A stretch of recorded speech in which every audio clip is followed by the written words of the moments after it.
Salam, xoş gördük hamımızı. Bugün cümə günü yenidən sizinləyik. Deyək ki, biz hər cümə günü çalışırıq ki, bütün Azərbaycanda olan traderlər üçün gələn həftə üçün proqnozlar verək. Yəni bunu izləyən hər bir trader fərq eləməz, istənilən bir trader hər cümə günü InfoRex-ə gəlib müraciət edə bilər.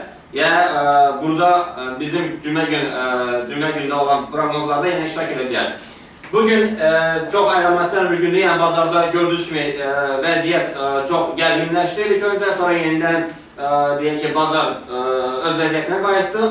Bu da nədən irəli gəlir? Bugün bu bazar haqqında birinci ilk öncə qısa məlumat vermək istəyirəm. Ondan sonra isə keçək proqnozlara keçərik. Bildiyiniz kimi, yəni bugün hər deyək ayın birinci həftəsinin 5-ci iş günündə ümumiyyətlə təsadüf edir. Non-farm payrol'dan deyək, unemployment rate. Bugün də 5-ci gün, cümə günü olduğu üçün, yəni ki, birinci aya gəlib təsadüf elədi. Yəni, bugün də biz onu izlədik. Həqiqətən bazara çox təsir göstərir. Bu xəbər nəzər çatdırır ki, bazarda gördüyünüz kimi, yəni iti sürətlə yuxarı aşağı hərəkətlər oldu, intervensiya yarandı. Yəni, bu xəbərdən bir də Amerikada deyək, diskont faiz dərəcələri olanda belə bir hərəkətlər olur, yəni təsadüf etmək olur. Nəzər çatdırım ki, yəni bugün ABŞ-da əmək bazarı göstəriciləri, yəni investorlar demək olar ki, panikaya saldı. Yəni fon bazarında futureslər aşağı düşdü, euro-doların cütlüyü maksimum dərəcələrə qalxdı. Yəni bir də ki, qeyd etmək istəyirəm ki, dealerlər qeyd etdilər ki, yəni istirazların qiymətləri artır, təhlükəsizlik aktivlərdən maraq ümumiyyətlə ABŞ-da QE proqramına ignor etməyə məcburdur. Yəni QE 3, Quantitative Easing 3, yəni kütləvi zəiflənmə proqramına. Bir də onu qeyd etmək istəyirəm ki, indi biz biraz o, deyək ki, həmin hərəkətdən biraz sizin nəzərə çatdırmaq istəyirəm. Təbii ki, bu hərəkətdən hər bir traderin yəni özünün öz fikrindədir. Amma nəzər çatdırım ki, sırf buna səbəb nə oldu? Sırf buna səbəb oldu ki, Amerikada çıxan xəbərlər deyək ki, bazara təsir göstərməlidir. Yəni, Amerikada çıxan xəbərlər pis olduğu üçün euro-dollar cütlüyünü yuxarı qaldırmalıdır. Amma intervensiya əsasında euro düşdü aşağı və yaxud euro aşağı düşdü, ümumiyyətlə qızıl yuxarı qalxdı, neft aşağı düşdü. Ümumiyyətlə, bütün traderləri burada çaşbaş saldı. Nə üçün? Bir şey qeyd etmək istəyirəm ki, yadınızda saxlayın. Əgər ümumiyyətlə belə baxanda, yəni euro-dollar cütlüyünə baxanda, orada bu dəqiqə hal-hazırda deyək ki, spekulyantlar traderlər tərəfindən, yəni euro-dollara belə də inamı qalmadığı üçün, yəni bu belə hərəkət etdiyi üçün, onlar birbaşa qızıla keçirlər. Yəni fikir verin qızıla. Diqqətlə fikir verin. Yəni euro-dollarda qiymət gördüyünüz kimi, yəni bu cümə günü həm aşağı hərəkət elədi, həm yuxarı hərəkət elədi. Ona görə də sərmayəçilər, investorlar, spekulyantlar birbaşa qızıla, yəni qızıl euro-dollar cütlüyündən daha deyək ki, etibarlı olduğu üçün həmin sərmayəçilər hamı keçdi, ara qızıla keçdi. Diqqətlə fikir verin, neftə fikir verin.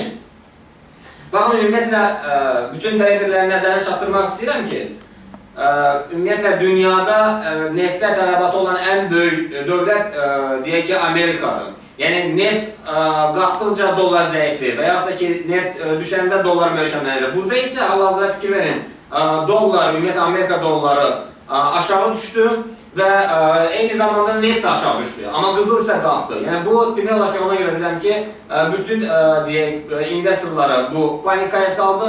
Ona görə də birbaşa euro-dollara, yəni cütlüyünə olan təsirini hamı deyək ki, onu saxladı, birbaşa keçdilər qızıla. Yəni, qızılda da gördüyünüz kimi artım hansı istiqamətdədir? Fikir verin, hələ də artıma doğru gedir. Qayda öz qrafiyi, euro-dollar qrafikinə. Burada bir çox traderlər fikirləşirlər ki, buna Yaponların səbəbi olur, amma buna yəni açıqlama gətirmək istəyirəm. Təbii ki, yəni gün ərzində Yaponiya Mərkəzi Bankı yəni belə bir rəy vermişdi, yəni intervensiya yaratdı. Yaponiya Mərkəzi Bankı bu rəyi verəndə Yaponiyanın deyək ki, Maliyyə Naziri də əgər bunlar orta məxrəcə gələrdilərsə, təbii ki, intervensiya yarana bilərdilər həmin zaman. Amma təəssüflər olsun ki, Yaponiya Mərkəzi Bankı həmin anda yəni qərarını verdi, amma bunu Maliyyə Naziri tərəfindən təsdiq olunmadığı üçün bu layihəni, yəni bu hərəkəti icra edə bilmədilər. Və nəticədə burada spekulyantların, yəni alıcıların deyək ki, çoxluğu nəticəsində intervensiya yarandı. Bazadan yəni qalxıb enmələr yarandı. Gəlin ümumiyyətlə indi keçək, əsas məsələyə keçək.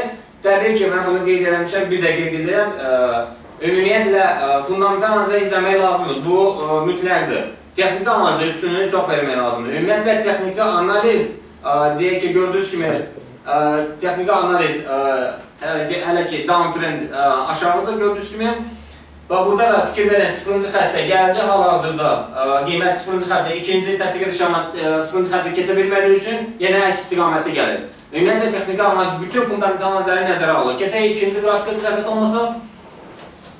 Fikir verən burada, əgər yuxarı baxsaydı artma doğru 1.25-20, 1.26-65, 1.27-84, 1.29-03. Ümumiyyətlə, bu deyək ki, sadəcə olaraq Fibonacci sisteminin əsasında artırma doğru olandır. Yəni, biz bu hal-hazırda da hələ ki 23.6-ya çatmayıb. Keçək ikinci qrafikə zəhmət olmasa. Fikir verən enişdə də biz hər zaman demişdik, yenə deyirik ki, enişdə bu 80-ci xətti keçəsi 90-cı xətti, yəni 1.21-75-ə dəyməlidir, 1.20-26-ya, sonra 1.18-75-ə. Növbəti qrafikə nəzər salaq.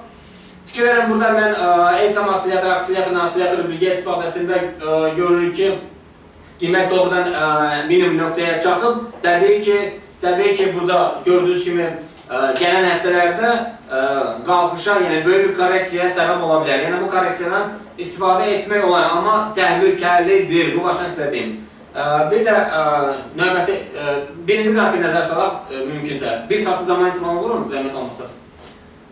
Fikir verin, burada gün ərzində günlərə bölün, mümkünsə günlərə bölün. Burada fikir verin, diqqətlə baxın. Burada mən bəzi səhifələrdə həmişə qeyd edirəm, bu qiymət aşağı düşür. Əgər qiymət günün ikinci yarısından sonra, Evro vəziyyət ağır olduğu üçün günün ikinci yarısından sonra qiymət aşağı düşür və bizim yerli saatla, gezi saatlarından saat 8-9-dan sonra Evro növbəti günün, deyək ki, günün ikinci yarısına qədər yüksəlməyə başlayır. Ondan sonra yenə xəbərlər çıxır, aşağı doğru hərəkət edir. Bu ardıcılığı ümumiyyətlə izləyin, baxın. Amma burada bu əməliyyatları, qısa müddətli bu əməliyyatları vermək olar. Amma hələ ki, nəzər çatdırım ki, ümumi tendensiya aşağıda, yəni sel əməliyyatları siqnal daha güclüdür. Növbəti, deyək ki, qrafikə nəzər salaq. Fikir verin, burada Ichimoku'ya nəzər salaq. Ichimoku'da gördüyünüz kimi buludu kəsdi. Burada bir şey qeyd eləmək istəyirəm ki, ümumiyyətlə Ichimoku'nun buludunun yuxarıdakı tini, deyək ki, Dankon'un up sərhədini, yuxarı sərhədini yuxarı qırandan sonra 2 sürətdən qalxarsa 5-10 punktdan sonra bu əməliyyatları yerləşdirmək olar. Ümumiyyətlə, bu qayda resistance support xətlərində şamil edilir. Əgər 2 sürətdə xəbərlərdə çıxırsa, 10-15 punkt kəsirsə, həmən an bu əməliyyatda təbii ki, biraz risk oldu, amma çox gəlirlidir. Bunun bir saatlı zaman intervalını vurun, zəhmət olmasa. Fikir verin, bu bir saatlı zaman intervalında qalın buluda girdi, yəni yuxarıdakı tindən sonra neyədir? Əks istiqamətdə qayıtdı. Növbəti, bir də qızılı fikir verin, qızıl qalxır. Bu, ümumiyyətlə, Elliot dalğalarından uşaqlar xahiş edirlər, Elliot dalğalarından. Bu, böyük zaman intervalında diqqətlə fikir verin. Elliot dalğası 1, 2, 3, 4, 5 vurmuşdu ABC-də. Yəni, üstbucaqda yaratmışdı ABC-dən sonra. C gəldi yenə birinci dalğa, ikinci, üçüncü, dördüncü, hal-hazırda 5-ci dalğanı vurur. Qaydaq, birinci qrafikə qaydaq. Fikir verin, 4 saatlı zaman intervalını verin. Ümumi tendensiya hələ ki, aşağıda biz nöqtələri göstərmişik. Bir də sizin nəzərə çatdırım. Diqqətlə baxın, bir də bütün treyderdən xahiş edirəm ki, yəni, əgər istəyirlərsə, bu seminarda iştirak eləmək istəyirlər, hər həftənin cümlə günü, yəni informasiyaya müraciət edə bilərlər. Yəni, nəzər çatdırım ki, fərq eləməz. İstənilən bir insan mənim təqdimatımda hər həftənin 5-ci günü bu seminarda iştirak edir, yəni gələn həftə üçün proqnozlar üçün. Hələ ki, gördüyünüz kimi, ümumi tendensiya aşağıda 0-cı xətti mütləq. Bu 0-cı xətti tək mənim nəzəriyyəmdə var. 0-cı xətt, yəni çox nəzəriyyədə ümumiyyətlə 0-cı xəttdən söhbət açılmır. Yəni 0-cı xəttin köməyi də bizə böyük kömək olur. Fikirlərin hal-hazırda bu qalxırdır. Bir çox, deyək ki, traderlər nəzərə alırlar ki, bu rezistans xəttinə dəyəcək, amma gördüyünüz kimi 0-cı xəttdən nə edir? Hələ ki, qayıdır. Təbii, 0-cı xətti keçsə, ikinci təsdiq edişandan sonra bu nöqtəyə qədər çata bilər. Əgər bu nöqtəyə vurandan sonra tam bu əməliyyatlarında siqnal ola bilər. Hələ ki, deyək ki, siqnal hələ ki hissədədir. Diqqətinizə görə çox sağ olun. Təşəkkür edirik.